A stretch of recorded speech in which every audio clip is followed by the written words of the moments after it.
Round grips on weapons are not always to be seen as a bad thing. Hi folks, Matt Easton here, Schola Gladiatoria, and this is going to be illustrated by the Daab, or sometimes known as Daab, the Southeast Asian sword which is found in Thailand, Vietnam, Cambodia, across a wide area of Southeast Asia and going by various different names, but seeming to have the same origin and root, and it seems to have spread out at some point in the medieval period. Its origins are somewhat obscure. Some people think it comes from southern China. The word potentially is related linguistically to the Chinese word Dao, which means a single-edged sword. But fundamentally, this is a type of sword which you find in a lot of areas, including Burma, Thailand, Vietnam, Cambodia, and is culturally very, very significant in those areas, perhaps most famously so in Thailand, which is appropriate because this example here is from Siamese Edge in Thailand, and I will stick, this isn't a review, but I will stick a link to this down below in the description, and there will be a review of this coming up. This is a very, very nice piece. In the past, I have also shown, I've got an original antique example here, which is probably Burmese. And this one you can see has actually got silver cladding essentially on the whole of the scabbard and some of the hilt, and in fact the hilt itself is made of carved elephant ivory. So this is a rather high status and fancy one, and obviously because it's antique, very old and somewhat delicate, I'm somewhat limited in what I can do with this. So it's really, really nice that Siamese Edge have sent me, in fact this is the second one that they've sent me. You can see a review of the previous one, but this is a more fancy one, I think a little bit more developed. The company have been around for longer now, and this is a more high status one than the previous one they sent, with nice bronze, attractive bronze fittings, and it's great to have one that I can actually use for stuff. Now, I could talk a lot about the Daab. I have done actually in the past, so this isn't a dedicated Daab video.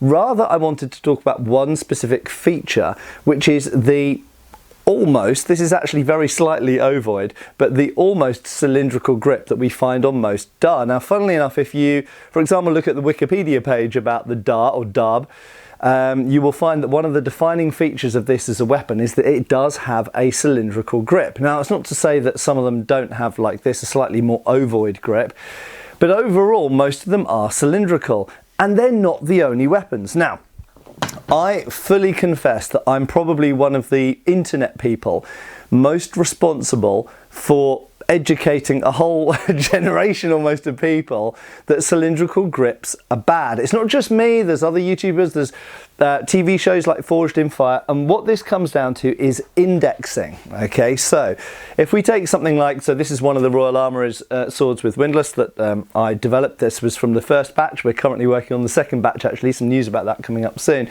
But this has a much flatter grip in this way than this way, and for most, not all actually, but most European swords, this is the way that sword grips were done, because you kind of get edge alignment easily with them. So even with your eyes shut, I know exactly which direction the edge is leading in. Now, clearly with a sword, hitting with the side or hitting with your blade twisted is a bad thing. If you want to cut effectively, you have to have the blade leading. And this doesn't only apply to swords, it also applies to things like axes. So a typical wood cutting axe will have a ovoid shaft which will help you to chop through wood because it's easy to align the edge. But there are lots and lots of weapons and tools where that's not the case, and they actually have fairly cylindrical, sometimes entirely cylindrical grips. One example, as we've just seen, is the Burmese or Thai or Vietnamese or Cambodian Daab. These usually have cylindrical grips, and yes indeed, for people who are not used to them, it can mean that getting the edge aligned quickly is a little bit more tricky, because you can't necessarily feel the edge so much in your hand. Now, I have talked in the past about the fact that having something which is asymmetrical or curved actually helps with that slightly, because you sort of get a drag, like a weather vane effect, not caused by wind incidentally, but just simply caused by the fact that the axis of movement is in front of, or sometimes behind, the projection of the blade. Okay, so sometimes if something's curving backwards, it will naturally align itself. However, generally speaking, having a cylindrical grip can be quite tricky if you're not used to it. Another example of a weapon which very often has a cylindrical round grip is the Native American tomahawk. That's actually a somewhat complicated example because number one, tomahawks were being made as trade items by Europeans and traded and bartered and sold to Native Americans, so they hadn't necessarily evolved like that. And some of them do have, like this example here from Ravenspeak Forge, this actually has a teardrop shaft, but lots of them do have round handles anyway. And in fact, a lot of the indigenous Native American forms of pre-tomahawk stone-headed war clubs, they often have cylindrical shafts as well, despite the fact that they do have projections, which mean that you want to have edge or at least point alignment. Now, if we go from Native American Indians to another type of Indians, if we go to Asian Indians in India, this type of axe also almost always features a completely cylindrical shaft. This is the Bulova axe, and as you can see here, it has a completely round shaft, and indeed it is able to rotate and turn in the hand. Not something you'd normally find on a wood chopping axe, but nevertheless, because the blade projects only on one side, it doesn't have symmetry to it, it's very asymmetrical, it does tend to just align itself anyway, because you can feel which direction the blade is in. Although you have to ask, wouldn't it be a better weapon and more effective and easier to use if it had a teardropped or oval shaped shaft which enabled you to index the edge more easily? Wouldn't it be a better weapon than having a round shaft? Now, admittedly, there are some weapons with round shafts where it doesn't really matter that they're round, something like a spear, for example, because you're only thrusting with it, or indeed something like this mace because it's omnidirectional. There is no edge alignment required with a mace, so it literally doesn't matter which way it is turned around in the hand, it's still going to have exactly the same effect on the target. But things with points, projections, or edges that require some degree of alignment, well, aren't they going to be better if they've got a shaft or a handle that enables you to index and direct them more easily rather than having a round one? And yet across the world and throughout history, we find weapons with round grips, completely round grips, like this takuba from the Sudan probably. Probably Sudan, could be Ethiopia. Okay, another example here, a Filipino barong with a round grip at the bottom, completely cylindrical here. The examples go on. Even if we go into European history, you might be thinking, well, maybe it's just an African thing, maybe it's just an Asian thing, maybe it's a Native American thing. Hold on, we're covering the whole world here. Maybe the Europeans didn't do it. Well, yeah, they did. The cylindrical grips you'll find on certain types of sword, most famously perhaps the gladius and Roman swords, which admittedly are usually octagonal rather than round, but nevertheless they don't really help you index the edge at all. But maybe this is wrong think. Maybe we shouldn't be thinking always about what's the most effective at indexing an edge. Maybe there are other things to consider. Well, what other things could there be to consider when someone's evolving, designing a sword that's then used for centuries by a culture? Well, one of the things is resources and materials. What is it made out of and how is it made? Well, you don't get that much of a clue from this example here from Siamese Edge, but if I pick up the antique again, what is that grip made of? It's made of ivory. It's made of elephant tusk, which is round. So if we're going to use a tusk, it's usually going to be round by default. There are certain types of sword, indeed sometimes the Daab, other types of Daab, which have rattan or bamboo grips, and they are round. In fact, the example I gave here of the Indian Bulova axe, this particular example is actually a hardwood shaft, some type of dark wood, not exactly sure which, but very often these have bamboo shafts, and of course bamboo is round. Roman gladius, they were octagonal grips and they were carved, but what were they made of? Sometimes they were made of wood, but very often they were made of a long bone from the leg of an animal, which is round. So, completely aside from use, I think we've sometimes got to remember that people used what was available to them. They didn't necessarily in history always develop what was the most effective in every regard. They sometimes simply used what was the most available to manufacture and mass produce. If you have to produce dars, for example, for an army in Cambodia, and you're churning out these grips and you're making these grips out of rattan, Are you going to bother about the fact that the grips are round, or are you going to waste time making them oval? If you're making gladii for the Roman army, are you going to bother about the fact that you want to make the grip slightly flatter instead of, completely symmetrically octagonal? Probably not.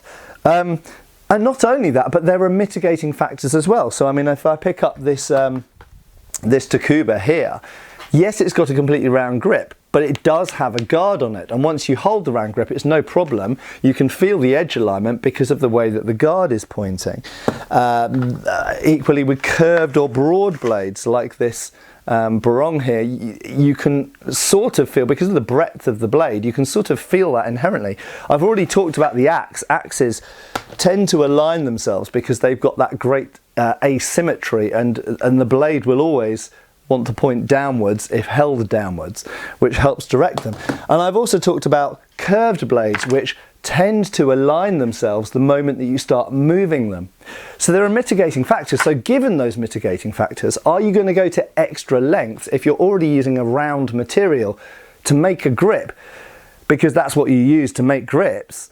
Are you going to bother adding the asymmetry or the teardrop or oval shape to it to assist with indexing if there's already some other factor which already helps with indexing anyway?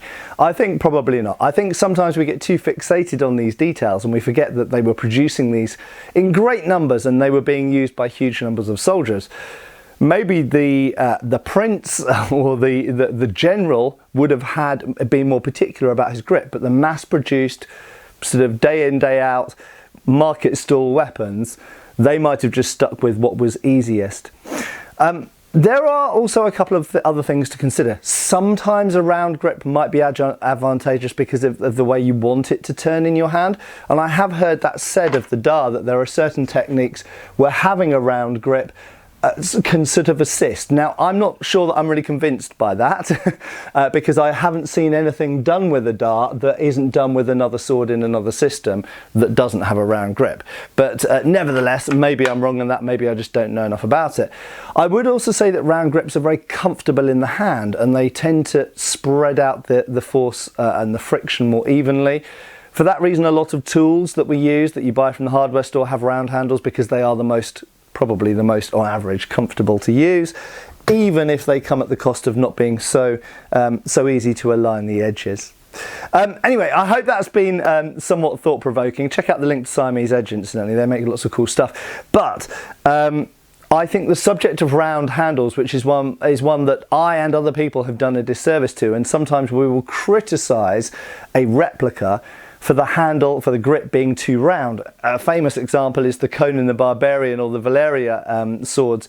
Now, admittedly, in those particular cases, I'm not going to take back what I say. I think they would be better swords with a flatter grip. But we must also at the same time completely admit and confess that throughout history and across the world, the Americas, Europe, Asia, Africa, you find swords, knives and axes, all cutting instruments, which have sometimes perfectly circular, cylindrical grips, which might not seem perfect and ideal to us, but maybe in the situation they were being used and the way they were being manufactured, maybe it made some kind of sense. And we also have to accept that not everything that's ever been used in history or in the past or even today is necessarily perfect.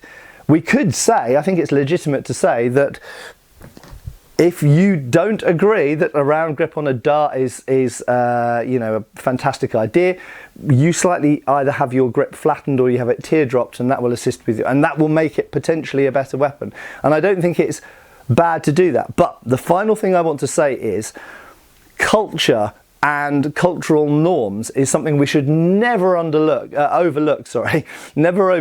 in history, archaeology and anthropology. And the fact is that the Daab itself was around for probably about 800 years, up until the modern age at least. We don't know exactly where it came from and how it spread, but it was a very popular sword type that was used in a lot of Southeast Asia. And at a certain point, people tend to just keep making things the same way. And we see it with kukris, we see it with talwars, we see it with numerous different cultural weapons that sometimes When something is just made that way, people just keep making it that way. So never underestimate the power of culture over common sense sometimes. Anyway, I hope this has been enjoyable to watch, and I hope I'll see you back on the channel really soon. Cheers, folks. Thanks for watching. We've got extra videos on Patreon. Please give our Facebook a like and subscribe if you haven't already. Cheers, folks.